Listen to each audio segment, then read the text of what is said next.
So question వచ్చేసి going from K shell to N shell in case of hydrogen option 1 వచ్చేసి kinetic energy decreases, total energy decreases, potential energy decreases, none of this. So మీరు Bohr atomic మోడల్లో kinetic energy, total energy వాటి గురించి మనం చదివేటప్పుడు ఏం చదివినాం? ఇక్కడ ఒకవేళ అది గుర్తు లేకపోయినా ఇక్కడ చూడండి, సమ్ ఇంపార్టెంట్ పాయింట్స్లో మనం చదివినాం అనమాట. టోటల్ ఎనర్జీ అనేది పెరిగే కొద్దీ,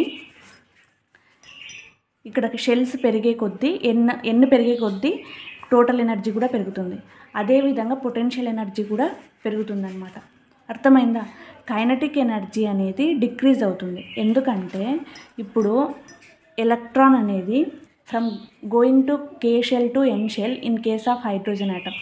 సో KLMNO ఇట్లా పోతాం కదా, ఇట్లా ఇస్తాం కదా పేర్లు. సో కే షెల్ నుంచి ఎల్ షెల్కి వెళ్ళే కొలది ఈ ఎలక్ట్రాన్ యొక్క టోటల్ ఎనర్జీ తగ్గుతుందా, పొటెన్షియల్ ఎనర్జీ తగ్గుతుందా, కైనెటిక్ ఎనర్జీ తగ్గుతుందా? సో ఆప్షన్ 1 వచ్చేసి కరెక్ట్ ఆన్సర్ అవుతుంది అనమాట.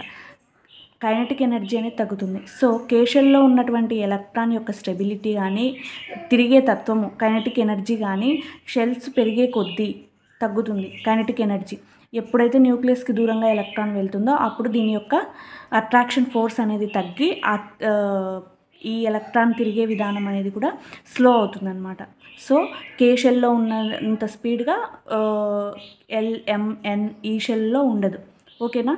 So option 1 is the correct answer. Kinetic energy అనేది డిక్రీజ్ అవుతుంది. ఓకేనా? సో ఆన్సర్ వచ్చేసి 1 అవుతుందన్నమాట. ఓకేనా? So going from K shell to N shell in case of hydrogen atom kinetic energy decreases. ఓకేనా?